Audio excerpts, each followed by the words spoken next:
else? Send a notice out.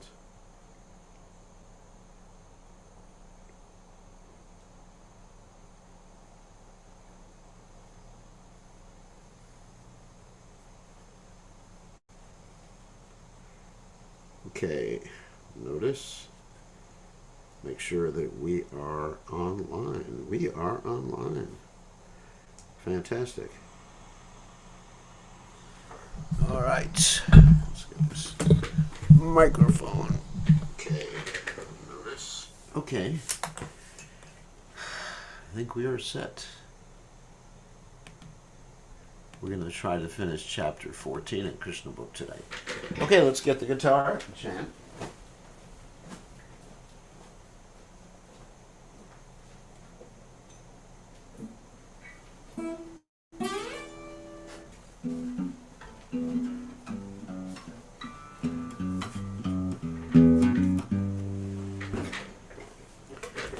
All right.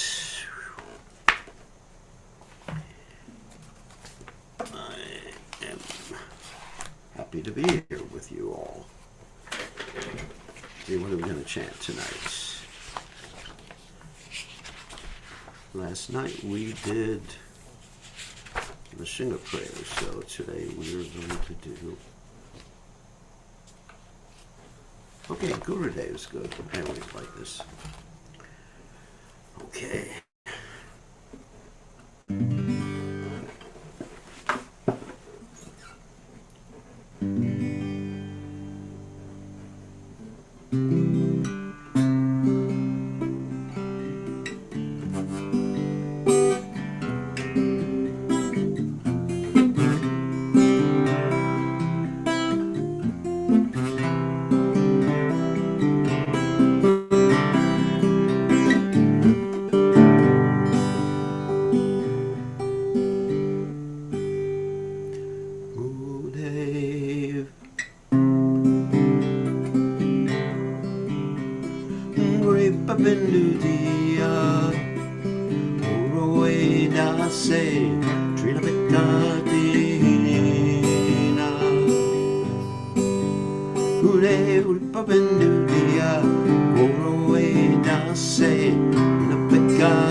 Sakane, Boludia Koro, Nijamane Spearina Sakale Samango, Tejikati, Leonata Yata Yata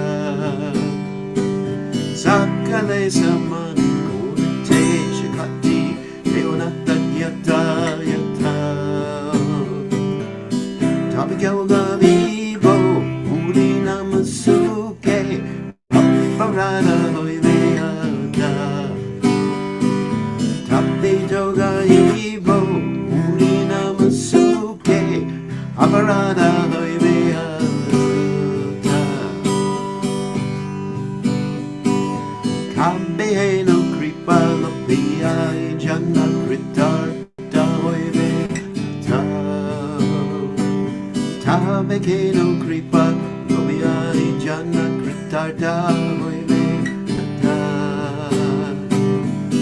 Shakti Buddhin, Amiyati Din, Koromore Atmasata.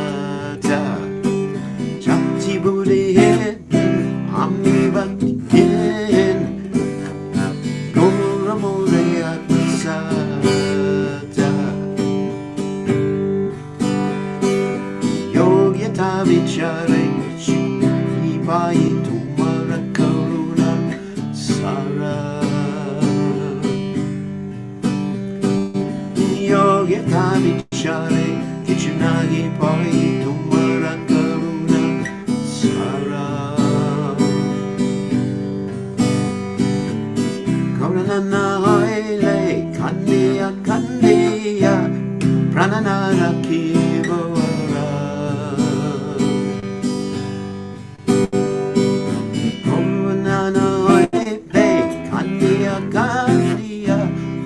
Ananana Kibo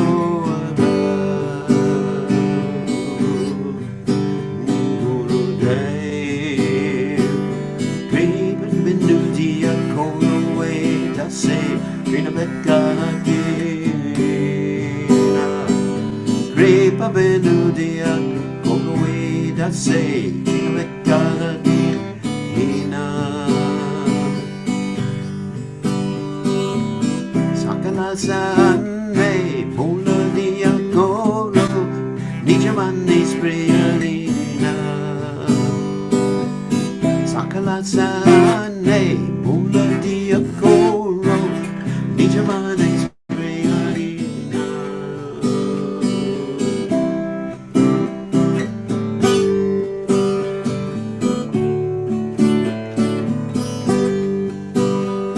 Jai Prabhupada Prabhupada Jaya Prabhupada Prabhupada Prabhupada Prabhupada Jaya Prabhupada Prabhupada Haribo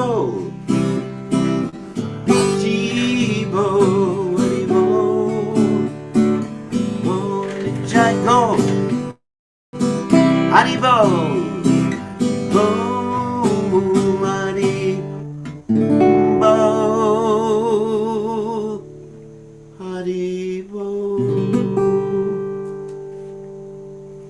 Jai Om Vishnu Pad Paramahansa Paravatikacharya also Tara Satashi Shimad His Divine Grace Sabaya Chalanada Bhaktivedanta Goswami Srila Prabhupada Ki Jai ISKCON Founder Acharya Srila Prabhupada Ki Jai Anantako Vaishnava Vrinda Ki Jai Namacharya Srila Vedas Thakur Ki Jai Prem Se Kaho Shri Krishna Chaitanya Prabhu Nityananda Shidwaita Gadadha Shiva Siddhi Gaur Bhakta Vrinda Ki Jai Shri Shri Radhakrishna Gopikapanath Sayam Kunda Radha Kunda Giri Govardhan Ki Jai Vrindavanam Ki Jai Machuram Ki Jai Jagavata Swami Ki Jai Yamurmai Ki Jai Shrimati Lasi Devi Ki Jai Samveda Bhakta Vrinda Ki Jai Gaur Premananda Hari Hari Bol. All glory is to the assembled devotees, all glory is the assembled devotees. All glory is the assembled devotees, all glory is to Shri Guru and Gauranga. Srila Prabhupada Ki Jai. Nama Om Vishnu Padaya Krishna Prastaya Bhutale Shrimati Bhaktivedanta Swami Navani Namaste Saraswati Deve Gauravani Pacharne Nivashesha Shunyavadi Paschacha Deja Tarani. So, let me read the translation. Gurudev, give this servant just one drop of mercy. I am lower than the blade of grass.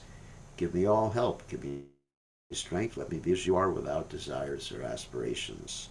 Gurudev, I offer you all respects, for thus I may have the energy to know you correctly. Then by chanting the holy name in great ecstasy, all my offenses will cease. Gurudev, when will such mercy fall to this one who is weak and devoid of intelligence? Allow me to be with you. Gurudev, if you examine me, you will find no good qualities. Your mercy is all that I am made of. If you are not merciful unto me, I can only weep, and I will not be able to maintain my life. And that's a wonderful song by Bhaktivinoda Thakur. Bhaktivinoda Thakur Ki Jai. So, without further ado, we're going to continue with our reading of Prabhupada's Krishna book, and we're on chapter 14. Just finishing up Lord Brahma's prayers to Krishna after Lord Brahma realized he had made a big mistake by stealing the cows, or the calves, and the cowherd boys. And then Krishna manifested those very same calves and cowherd boys in Vishnu form. And Lord Brahma understood that he didn't understand. Okay, so let's continue. So, Om Gana Timidandasha Gananjana Shlakaya Chakshur Unmeditam Yena Tasmai Shri Gurave Namaha. I offer my respectful obeisances unto the lotus feet of my spiritual master, His Divine Grace, A.C. Bhaktivedanta Swami Srila Prabhupada, who so kindly opened my eyes with the torchlight of knowledge while I was blinded in the darkness of ignorance. So now we are going to share the screen so you can read along with us. Let me find the text. I have a lot of open windows here. It's here somewhere. There it is. All right. Here it is. We're continuing just in the middle of the chapter. I almost said purport. But anyway, we're in the middle of the chapter, chapter 14 of Krishna book. This is one of the longer chapters. Actually, the longest chapter in Krishna book is entitled Prayers to the personified Vedas. And that's quite large, but it's a very philosophical chapter. But that's towards the end of Krishna book. So, Lord Brahma continued, "My Lord, sometimes I am puzzled as to how your Lordship will be able to repay in gratitude the devotional service of all these residents in Vrindavan." And of course, as Krishna says, I cannot repay your devotion. Your devotion itself will have to be your payment. He says that to the gopis specifically. "Although I know that you are the supreme source of all benediction, I am puzzled to know how you will be able to repay all the service that you are receiving from these residents of Vrindavan. I think of how you were so kind, so magnanimous, that even Putana, who came to cheat you by dressing herself as a very affectionate mother, was awarded liberation in the actual post of a mother. And other demons belonging to the same family, such as Goswami and Bkgoswami, were also favored with liberation and achieved you. Under the circumstances, I am puzzled. These residents of Vrindavan have given you everything, their bodies, their minds, their love, their homes, their possessions. Everything is being utilized for your purpose. So how will you be able to repay your debt to them? You have already given yourself to Putana.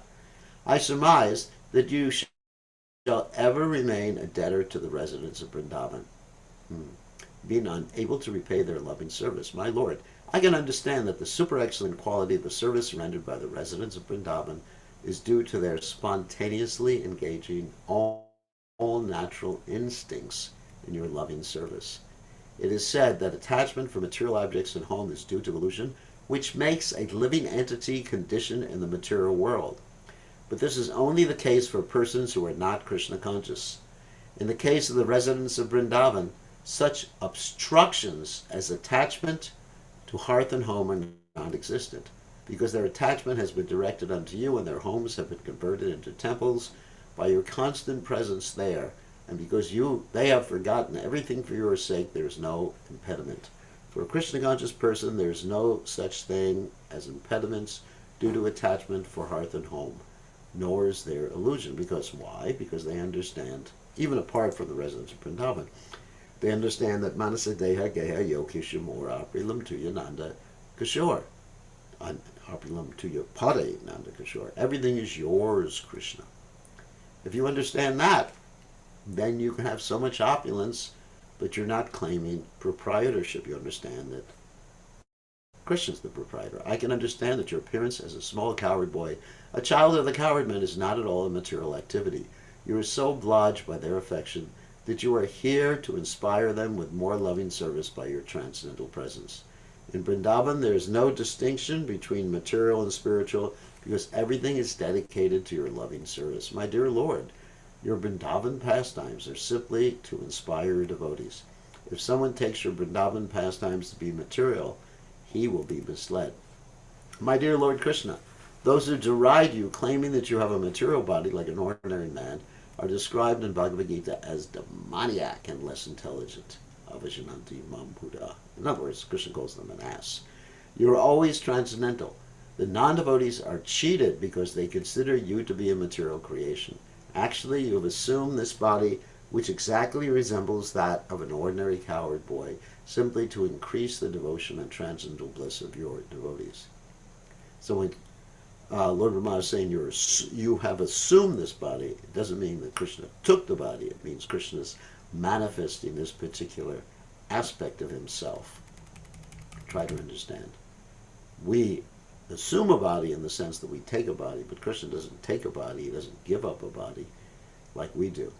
My dear Lord, I have nothing to say about people who advertise that they've already realized God or that by their realization they have themselves become God.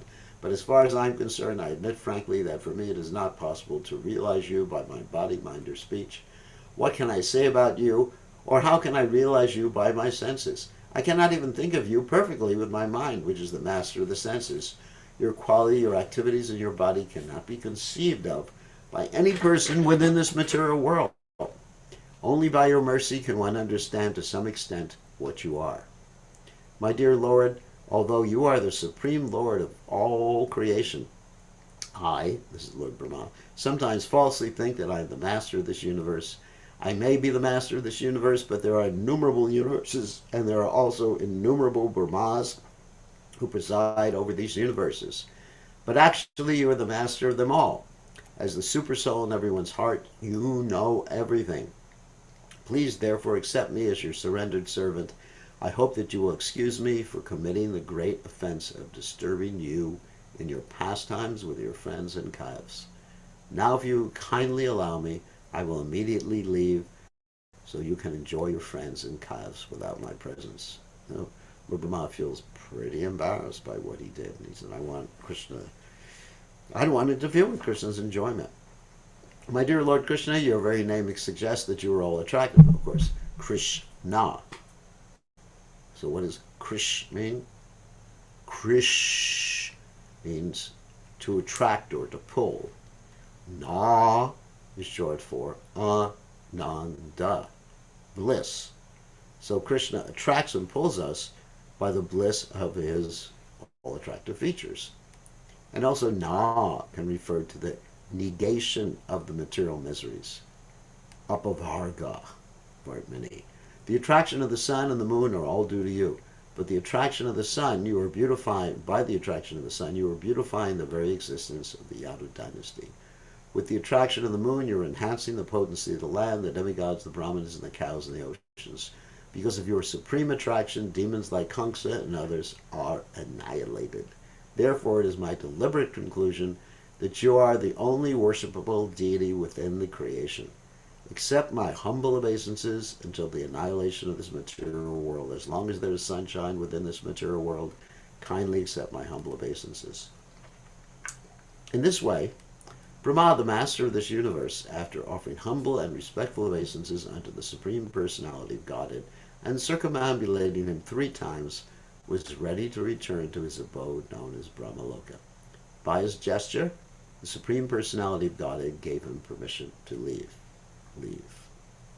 As soon as Brahma left, Krishna immediately returned to the bank of the Yamuna and rejoined his calves and cowherd boyfriends, who were situated just as they had been on the very day they had vanished. Krishna had left his friends on the bank of the Yamuna while they were engaged in lunch, and although he returned exactly 1 year later, the cowherd boys thought that he had returned within a second. That is the way of Krishna's different energies. That is the way Krishna's different energies act. It is stated in the Bhagavad Gita that Krishna himself is residing in everyone's heart, and that he causes both remembrance and forgetfulness. All living entities are controlled by the supreme energy of the Lord, and sometimes they remember and sometimes they forget their constitutional position. His friends, being controlled in such a way, could not understand that for 1 whole year they were absent from the Yamuna's bank and were under the spell of Brahma's illusion. When Krishna appeared before the boys, they thought, Krishna has returned within a minute. They began to laugh, thinking that Krishna was not willing to leave their lunchtime company. They were very jubilant and invited him, Dear friend Krishna, you've come back so quickly. All right, we have not as yet begun our lunch, not even taken 1 morsel of food, so please come and join us and let us eat together. Krishna smiled and accepted their invitation and began to enjoy the lunchtime company of his friends. While eating, Krishna was thinking, These boys believe that I have come back within a second, but they do not know that for the last year I have been involved with the mystic activities of Lord Brahma. And of course they had been soundly, I wouldn't say asleep, but in a state of suspended animation. Amazing pastime. After finishing their lunch, Krishna and his friends and calves began to return to their Brajabhumi homes. While passing, they enjoyed seeing the dead carcass of a Gasur in the shape of a gigantic serpent. When Krishna returned home to Brajabhumi, he was seen by all the inhabitants of Vrindavan, He was wearing a peacock feather in his helmet, which was also decorated with forest flowers. Krishna was also garlanded with flowers and painted with different colored minerals collected from the caves of Govardhana Hill. Govardhana Hill is always famous for supplying natural red oxides, and Krishna and his friends painted their bodies with them. Each of them had a bugle made of buffalo horn and a stick and a flute, and each called his respective calves by their particular names. Wow, what a wonderful pastime. The cowherd boys were so proud of Krishna's wonderful activities. While entering the village, they all sang his glories. All the gopis in Vrindavan saw beautiful Krishna entering the village. The boys composed nice songs describing how they were saved from being swallowed by the great serpent and how the serpent was killed. Some described Krishna as the son of Yashoda and others as the son of Nanda Maharaj. He is so wonderful that he saved us from the clutches of the great serpent and killed him, they said. But little did they know that 1 year had passed since the killing of Bagasura. In this regard, Maharaj Parikshit asked Shukadeva Goswami how the inhabitants of Vrindavan suddenly developed so much love for Krishna, although he was not a member of any of their families. Maharaj Parikshit inquired, during the absence of the original cowherd boys when Krishna expanded himself, why is it that the boys' parents became more loving toward him than toward their own sons? Also, why did the cows become so loving towards the calves, more than toward their own calves? This is a very important question. So listen to this. Listen to the answer. Shukadeva Goswami told Maharaj Parikshit that every living entity is actually most attached to his own self. That's true. I mean, for example, that's why we like our family, our nation, of course, our body, our children, our car, which is basically us. That's false ego. I and mine. Outward paraphernalia such as home, family, friends, country, society, wealth, opulence, and reputation are all only secondary in pleasing a living entity. In other words, these are all connected to the sense of self. The sense of self is primary. They please only because they bring pleasure to the self. For this reason, one is self-centered and is attached to his body and self more than he is to relatives like wife, children, and friends. For example, even this applies if one is a humanitarian. A humanitarian means one basically tries to help all of humanity, right? So if one's a humanitarian, you're a humanitarian because you're a human. That means you're attached to yourself. It's still extended selfishness. There's a primary selfishness, is me, and there's the body, then there's the emotional self, or somewhere in that order. And then you could extend it to family, to neighbors, to village, to race, even to religion. Oh, people of the same religion. If there's some immediate danger to one's own person, he first of all takes care of himself, then others. This is natural. The next important object of affection after his own self is his material body. Yes. A person who has no information of the spirit soul is very much attached to his material body. Tell me all about it. So much so that even in old age he wants to preserve the body in so many artificial ways, thinking that his old and broken body can be saved. Ooh. So I guess that's why I'm going to the doctor and having operations. Well, I don't think it can be saved. That's true. I don't think it could be saved. But I think, maybe keep it running a little longer. I think that's all right. I'm not into illusion thinking that, I'm going to save it and keep it running forever and ever and ever and upload my brain into a computer so I'll be able to talk to you from my Lenovo laptop. I'm not thinking like that. Everyone is working hard day and night just to give pleasure to his own self under either the bodily or spiritual concept of life. We are attached to material possessions because they give pleasure to the senses or the body. Senses, of course, including the mind. Manakshikstani, Indriyani, Prakriti, Stani, Karshati. The attachment to the body is there only because the I, the spirit soul, is within the body. Similarly, when one is further advanced, he knows that the spirit soul is pleasing because it's part and parcel of Krishna. Ultimately, it's Krishna who is pleasing and all attractive. He is the super soul of everything.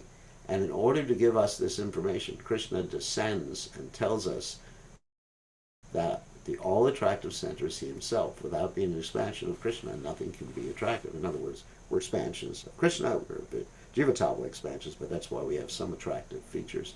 And also, Krishna is the soul of the souls. Our soul is very important, but the soul of the soul is actually even more important. That's Krishna. Whatever is attractive within the cosmic manifestations due to Krishna. Krishna is therefore the reservoir of all pleasure. Prabhupada actually published a little booklet called The Reservoir of Pleasure. The active principle of everything is Krishna, and highly elevated transcendentalists see everything in connection with him. In the Chaitanya Charitamrita, it is stated that a Maha Bhagavata, or highly advanced devotee, sees Krishna as the active principle in all moving and non-moving living entities. Therefore, he sees everything within this cosmic manifestation in relation to Krishna. For the fortunate person who has taken shelter of Krishna as everything, liberation is already there. He is no longer in the material world. This is confirmed in Bhagavad Gita. Whoever is engaged in devotional service of Krishna is already on the Brahmaputra platform. Srimad Bhagavatam 4:30-20, or spiritual platform. The very name Krishna suggests piety and liberation. That's the na, meaning a negation of the material world. Okay. Anyone who takes shelter at the lotus feet of Krishna enters the boat for crossing over the ocean of nations. For him, this vast expanse of material manifestation becomes as insignificant as the water in a calf's hoofprint. Krishna is the shelter of all great souls, and he is also the shelter of the material worlds. For one who is on the platform of Krishna consciousness, Vaikuntha, or the spiritual world, is not far away. He does not live within the material world where there is danger at every step. Yes. Because he doesn't identify with the body. The body is always in a dangerous situation, precarious situation. In this way, Krishna consciousness was fully explained to Maharaj Parikshit by bkgoswami as he recited to the king the statements and prayers of Lord Brahma. These descriptions of Lord Krishna's pastimes with his cowherd boys, his eating with them on the bank of the Yamuna, and Lord Brahma's prayers unto him are all transcendental subject matters. Anyone who hears, recites, or chants them surely gets all his spiritual desires fulfilled. Wow. Thus Krishna's childhood pastimes and sporting with Balaram and the cowherd boys in Vrindavana were described. Thus ends the Bhaktivedanta purport of the 14th chapter of Krishna, prayers offered by Lord Brahma to Lord Krishna. Just a few comments about this whole pastime of the calves and the cowherd boys being stolen. So, on one hand, we see that it's a pastime involving Lord Brahma, and Lord Brahma certainly learns his lesson after testing Krishna. That's on one hand. But on the other hand, there's an esoteric reason that Krishna enacted this particular pastime. And now, what is that esoteric reason? The esoteric reason, or reasons, are as follows. One is, Krishna was fulfilling the desires, and just follow me, of the other elderly gopis other than Yashoda Mai and Gopas, to have Krishna as their son.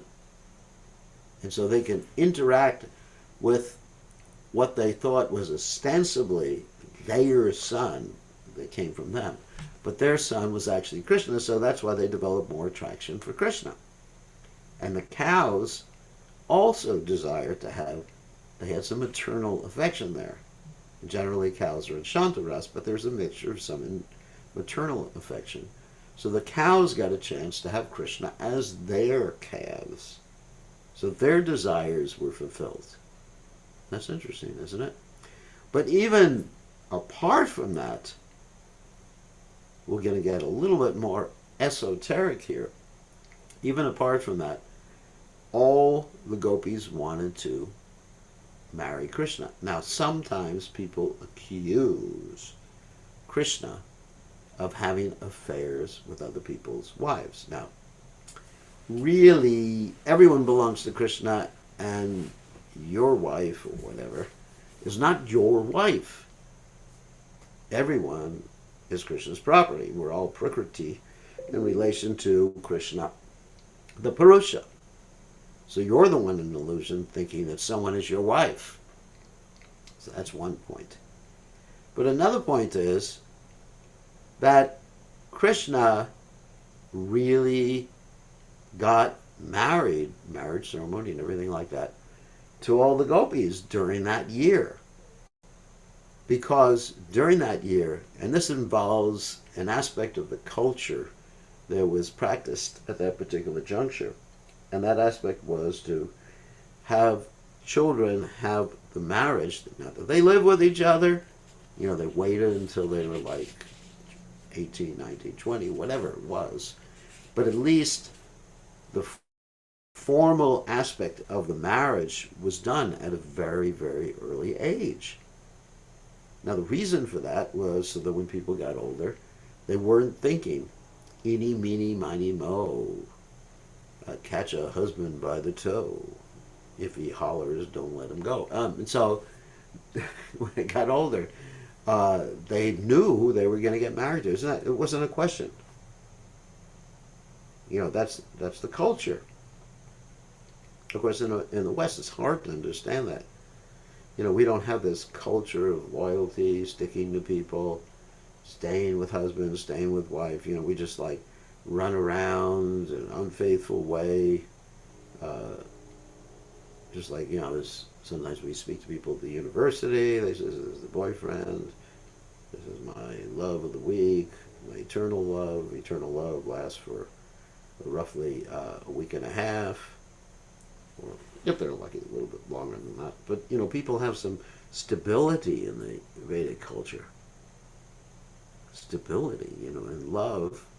Love comes about because it's centered on Krishna. It's centered on serving Krishna, one's service to Krishna. Anyway, so during that year when Krishna took the part of the cowherd boys and calves, then you had these marriages take place between the young gopis and the cowherd boys. So what does that mean exactly? That means that Krishna married all the gopis. Literally.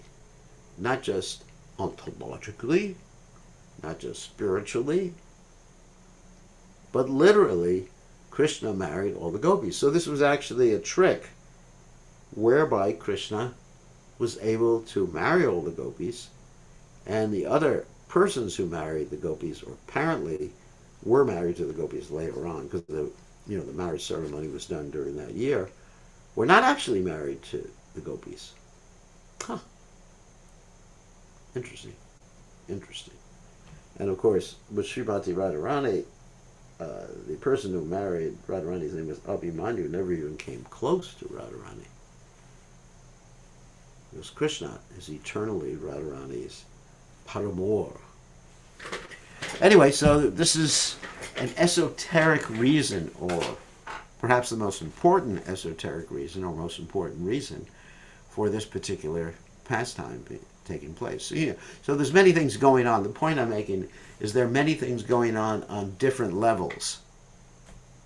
You have Lord Brahma, you have the prayers of Lord Brahma, which really help us understand Krishna's constitutional position. You have Krishna expanding himself so we can actually see that he's the Supreme Personality of Godhead and he's all attractive. We have the desires of the residents of Vrindavan fulfilled, to have Krishna as their son or Krishna as their calf, if they happen to be cows. And ultimately, we have Krishna marrying all the gopis at that particular point. So basically, in any of these particular pastimes, you can drill down and find so many reasons, exoteric and esoteric reasons for particular pastimes. I mean, like we talk about Lord Chaitanya's appearance. Lord Chaitanya appeared exoterically, apparently, to start the Sankirtan movement. Kale Kale Radharma Krishna Nama Sankirtan. Krishna Varna Trisa Krishna Sango Pangashra Parshanam Yagyahi Sankirtana Prayarya Jantihi Samedasa. That's ostensibly. Yes, he did. However, his internal reasons were to basically enjoy from Radharani's perspective, from his devotee's perspective, to perceive himself from Radharani's perspective, uh, and then also to understand and experience the love, because Krishna didn't understand. It was like the question was raised the other day, what about understanding Krishna? And I said, you can't understand Krishna. So even Krishna can't understand Krishna. So what to speak of us? So anyway, so he appears and he takes on the mood of Srimati Radharani. He's Gauranga, and in this way he's able to try to understand Radharani's love for him. So anyway, so this is some of the explanations. I mean, I'm sure the Acharyas have many more explanations of these particular pastimes. Okay. So looks like we have some time, so we can go on to chapter 15. So we finished. This is 14c, which means the third part of chapter 14, and then we're going on to 15. The killing of Denokasura. That's a big IS demon. In this way, Sri Krishna, along with his elder brother Balaram, passed the childhood age known as Kumara and stepped into the age of Poganda from the 6th year up to the 10th. So imagine Krishna did all these things before he was 5, or before he was 6, actually, up to the 5th year. At that time, all the cowherd men conferred. Imagine a 5-year-old boy was being sent out to take care of the calves. At that time, all the cowherd men conferred and agreed to give the boys who had passed their 5th year the charge of the cows in the pasturing ground. In other words, 6-year-old boys, I mean, they're quite mature, given charge of the cows. Krishna and Balaram traversed Vrindavan, purifying the land with their lotus footprints. Accompanied by the cowherd boys and Balaram, Krishna brought forward the cows. Of course, that was Gopastami. That was the day that Krishna got charge of the cows, when he was 6. How many 6-year-olds can actually be that responsible? Not many. Krishna brought forward the cows and played on his flute as he entered the forest of Vrindavan, which is full of flowers, vegetation, and pasturing grass. The Vrindavan forest was as sanctified as the clear mind of a devotee and was full of bees, flowers, and fruits. There were chirping birds in clear water lakes with waters that could relieve one of all fatigue. Sweet-smelling breezes blew always, refreshing the mind and body. Krishna, with his friends and Balaram, entered the forest and, seeing the favorable situation, desired to enjoy the atmosphere to the fullest extent. Krishna saw all the trees overloaded with fruits and fresh twigs, bending down to touch the ground as if welcoming him by touching his lotus feet. He was very much pleased by the behavior of the trees, fruits, and flowers, and began to smile, realizing their desires. So in other words, they are fully conscious. It wasn't just imagination, they're bending down to offer obeisances, but they were bending down. Krishna then spoke to his elder brother Balaram as follows: My dear brother, you are superior to all of us, and your lotus feet are worshipped by the demigods. Just see how these trees full with fruits and flowers have bent down to worship your lotus feet. It appears that they are trying to get out of the darkness that has obliged them to accept the form of trees. Actually, the trees born in the land of Vrindavan are not ordinary living entities. Having held the impersonal point of view in their past lives, they have been put into the stationary condition of life, but now they have the opportunity of seeing you in Vrindavan, and they are praying for further advancement in spiritual life through your personal association. Generally, living entities in the mode of darkness obtain the bodies of trees. The impersonalist philosophers are in that darkness, but they eradicate it by taking full advantage of your presence.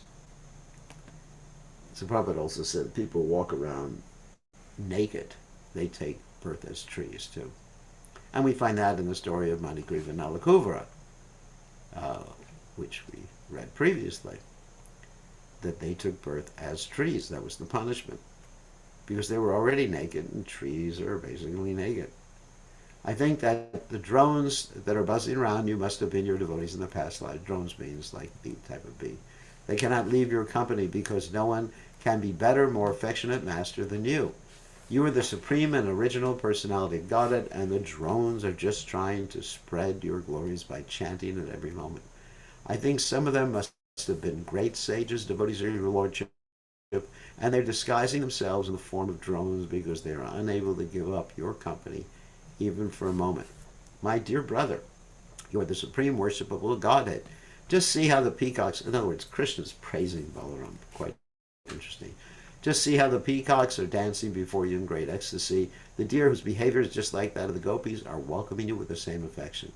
And the cuckoos, who are residing in this forest, are welcoming you with their joyful, sweet cries, because they consider that your appearance in their home is so auspicious.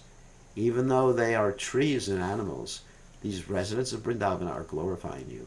They are prepared to welcome you to the best of their ability, as is the practice of great souls in receiving another great soul at home. As for the land, it is so pious and fortunate because the footprints of your lotus feet are marking its body. It is quite natural for these Vrindavan inhabitants to thus receive a great personality like you.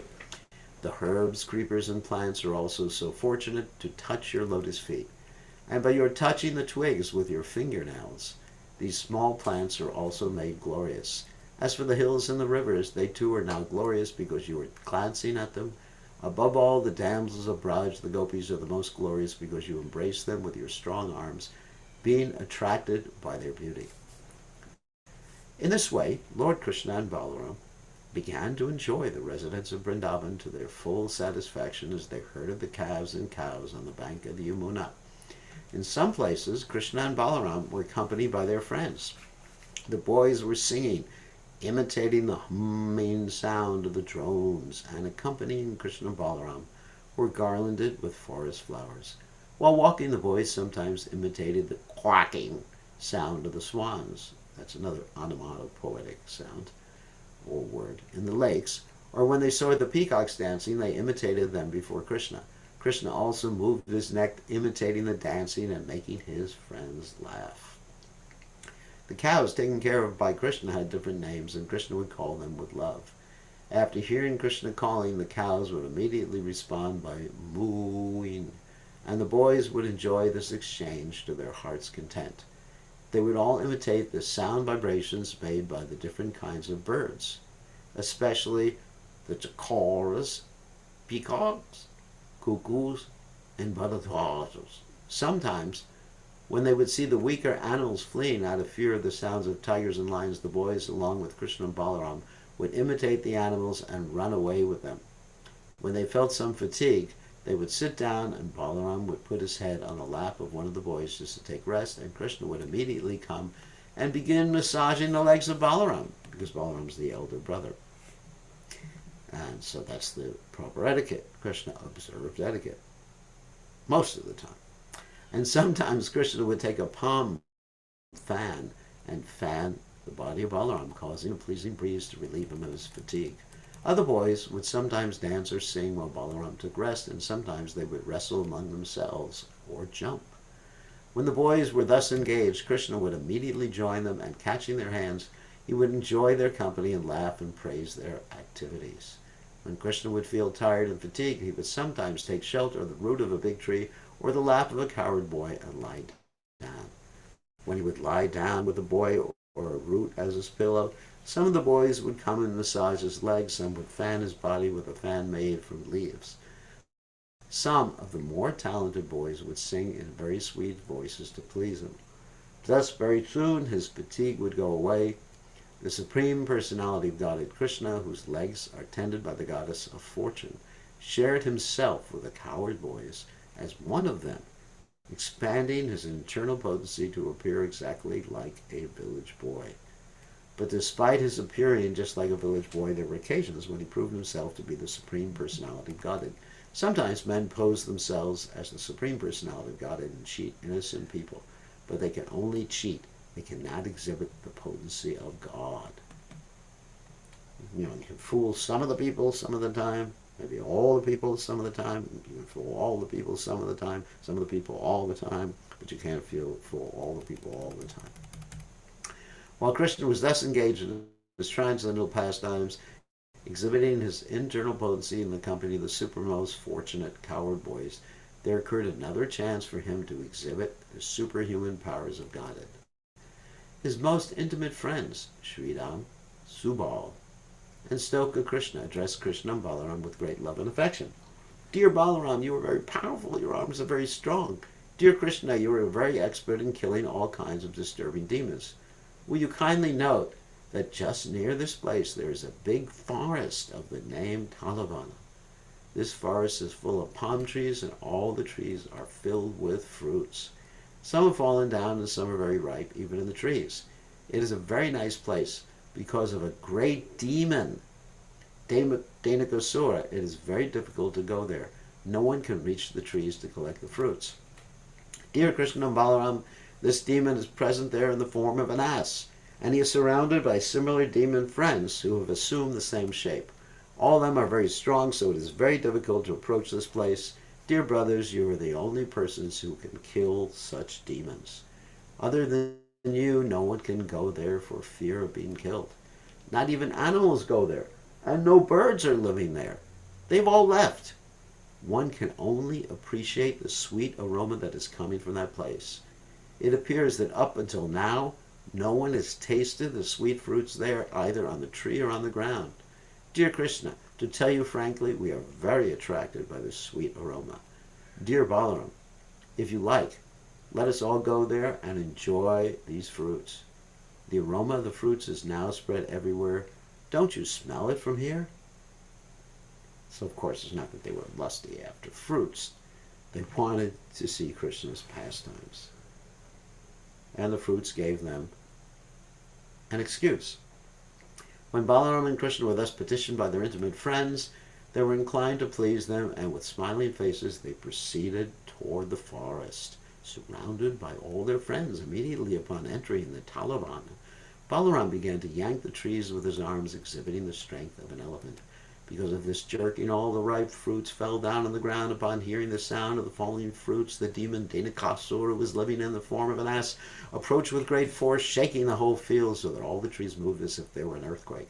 The demon appeared before Balaram and kicked his chest with his hind legs. At first Balaram did not say anything, but with great anger the demon kicked him again more vehemently. This time Balaram immediately caught hold of the legs of the ass with one hand, and wheeling him around, threw him into the treetops. While he was being wheeled around by Balaram, the demon lost his life. Balaram threw the demon into the biggest palm tree about, and the demon's body was so heavy that the palm tree fell upon other trees and several fell down. It appeared as if a great hurricane was passing through the forest, and all the trees were falling down one after another. This exhibition of extraordinary strength is not at all astonishing, because Balaram is the personality of Godhead known as Anantashesha Naga, who is holding all the planets on the hoods of his millions of heads. He maintains the whole cosmic manifestation exactly as horizontal and vertical threads hold the weaving of a cloth. After the demon had been thrown to the trees, all the friends and associates of Denakasura immediately assembled and attacked Balaram and Krishna with great force. They were determined to retaliate and avenge the death of their friend. But Krishna and Balaram caught each of the asses by the hind legs and exactly in the same way wheeled them about. Thus they killed all of them and threw them into the palm trees. Because of the dead bodies of the asses, there was a panoramic scene. It appeared as if clouds of various colors were assembled in the trees. Hearing of this great incident, the demigods from the higher planets showered flowers on Krishna and Balaram and beat their drums and offered devotional prayers. A few days after the killing of Denakasura, people began to come into the Talavana forest to collect the fruits, and animals began to return without fear to feed on the nice grasses growing there. Just by chanting or hearing these transcendental activities and pastimes of the brothers Krishna and Balaram, one could amass pious activities. When Krishna and Balaram entered the village of Vrindavan along with their friends, they played their flutes, and the boys praised their uncommon activities in the forest. Their faces were decorated with tilak and smeared with the dust raised by the cows, and Krishna's head was decorated with a peacock feather. Both he and Balaram played their flutes, and the young gopis were joyous to see Krishna returning home. All the gopis in Vrindavan remained very morose on account of Krishna's absence. All day they were thinking of Krishna in the forest or of him herding cows in the pasture. When they saw Krishna returning, all their anxieties were immediately relieved, and they began to look at his face the way drones hover over the honey of the lotus flower. When Krishna entered the village, the young gopis smiled and laughed. Krishna, while playing the flute, enjoyed the beautiful, smiling faces of the gopis. Let's see how much more there is in this chapter. Whoops, there it is. Oh, no, we can finish the chapter. We'll just be a little shorter with.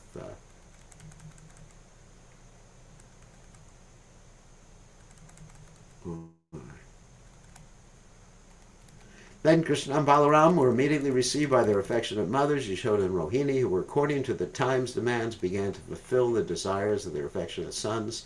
Simultaneously, the mothers rendered service and bestowed benediction upon their transcendental sons. They took care of their children by bathing them and dressing them very nicely. Krishna was dressed in yellowish garments, and Balaram was dressed in bluish garments, and they were given all sorts of ornaments and flower garlands. Being relieved of the fatigue of their day's work in the pasturing ground, they looked refreshed and very beautiful. They were given palatable dishes by their mothers, and they pleasantly ate everything. After eating, they were seated nicely on clean bedding, and the mothers began to sing various songs of their activities. As soon as they lay down on the bedding, they very quickly fell fast asleep. In this way, Krishna and Balaram used to enjoy Vrindavan life as cowherd boys. Sometimes Krishna used to go with his boyfriends in Balaram, and sometimes he used to go alone with his friends to the bank of the Yamuna and tend the cows. Gradually, the summer season arrived, and one day, while in the field, the boys and cows became very thirsty and began to drink the water of the Yamuna. The river, however, had been made poisonous by the venom of the great serpent known as Kaliya. Because the water was so poisonous, the boys and cows became visibly affected immediately after drinking. They suddenly fell down on the ground, apparently dead. Then Krishna, who is the life of all that lives, simply cast his merciful glance over them, and all the boys and calves regained consciousness and began to look at one another with great astonishment.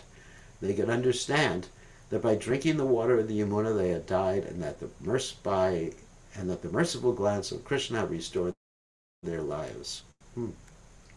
Thus they appreciated the mystic power of Krishna, who is known as Yogeshwara, the master of all mystic yogis. Thus ends the Bhaktivedanta purport of the 15th chapter of Krishna, the killing of Denakasura. So we did the last part of 14, beginning of 15, and we can have a few minutes for questions too. Tomorrow we'll start with the Kaliya story. All right. Now we only have a few minutes for questions, so you could raise your hand or you can unmute yourself. Okay, Gora Hari, you have a question. Please accept my obeisances. So glory to Srila Prabhupada. Jai.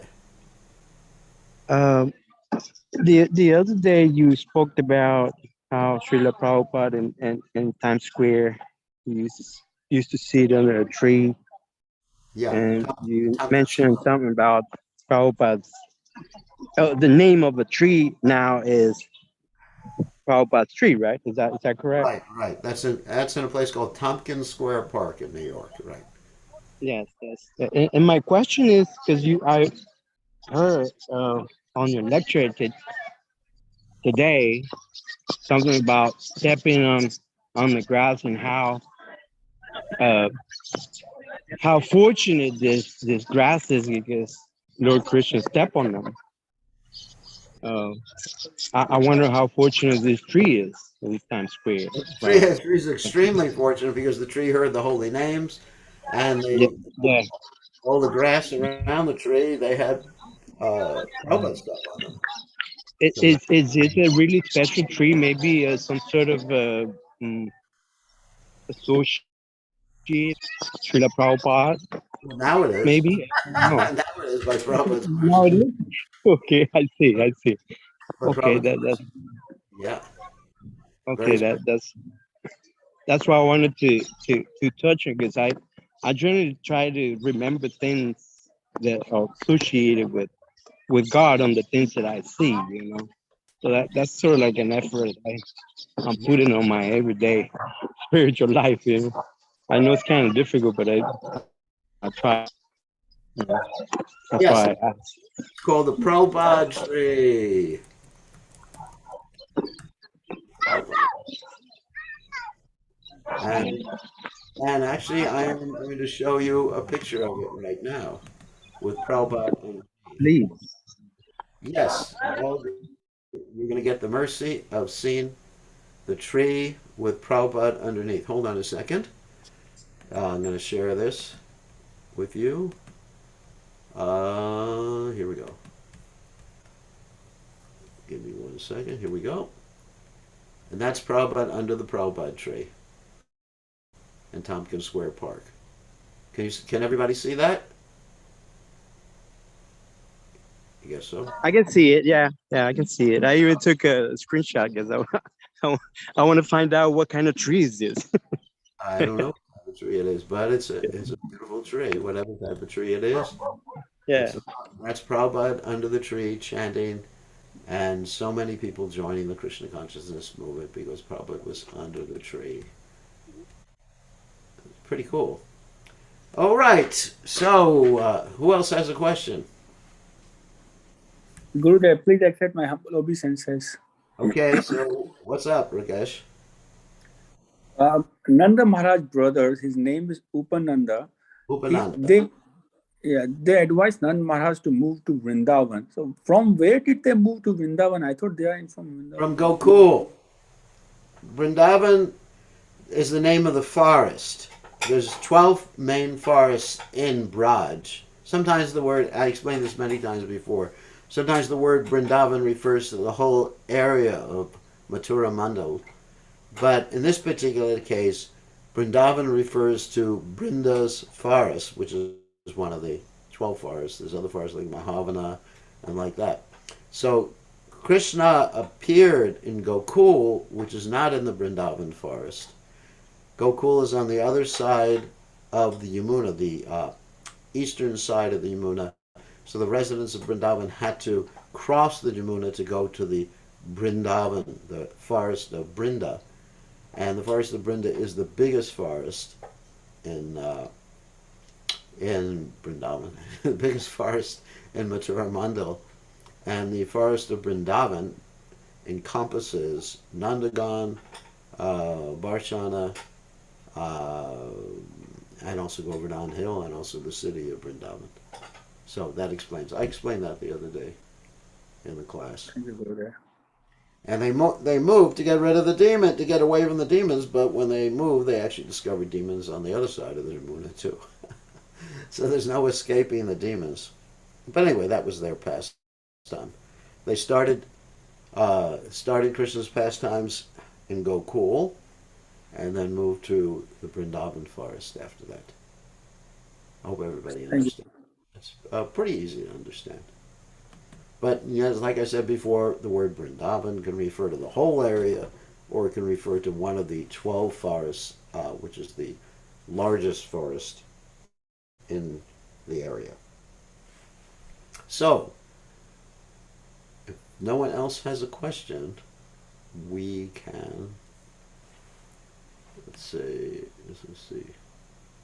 All right, if no one else has a question, then we can end for the evening, and we'll see everybody. Look, I have a question. Yeah. Please have my obeisances. I was wondering with the loyalty to like body and family and all that. I feel like in Krishna consciousness, I've felt that we do place a lot of loyalty on devotees, and like that's seems like a religious association Yes. to, So I don't know how we're different from that in that respect. No, we have loyalty. We have duty. Duty. There's loyalty, and then there's attachment. So, actually, we're attached and we're compassionate to everybody, regardless of whether they're devotees or not devotees. But at the same time, we have certain responsibilities towards certain individuals. Just like if someone is married, or if someone is the son or the daughter, there's specific Vedic responsibilities.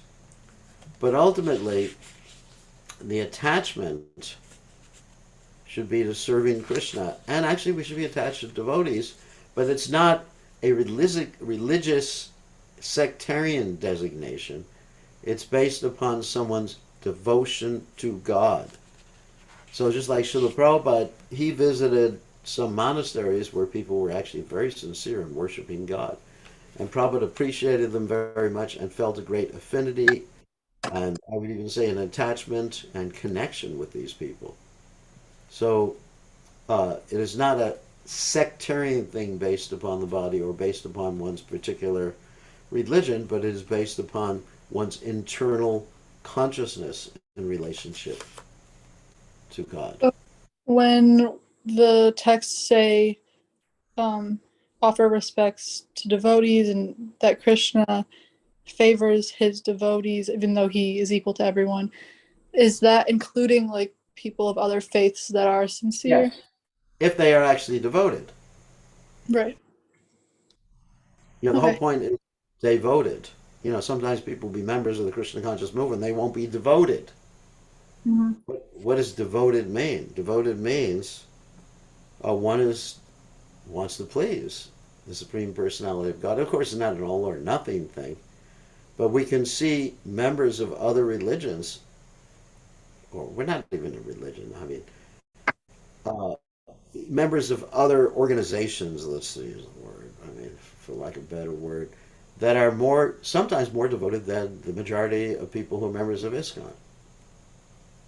So it's really a non-denominational thing. We have to see what is the extent of the devotion, not simply a card carrying, dhoti wearing, sari wearing, sika wearing member of ISKCON. All right. Okay, thank you. What's the difference between culture and religion? Culture is just like basically what you grow up with. A religion may have a specific culture. There may be a specific culture. Culture means norms of behavior, basically. Uh, like how do you shake your hands, or you go Hare Krishna, that's part of our culture. Or whether you respect your elders or whether you don't respect your elders. I mean, that's culture. Right, so you can have people who are extremely cultured. Look, this camera seems to be. Oh, there we go. Who are extremely cultured, but are not religious. But if you have people who are religious, I mean, in a real sense, religion connected to God, then they necessarily have a culture. So cultured people may not be religious, but very religious people are cultured. Anyway, hope that makes sense. Anyway, so on that happy note, let's end. Hopefully we'll see everybody same time, same station tomorrow. All glories to His divine grace. A.C. Bhaktivedanta Swami, Srila Prabhupada, Srila Prabhupada.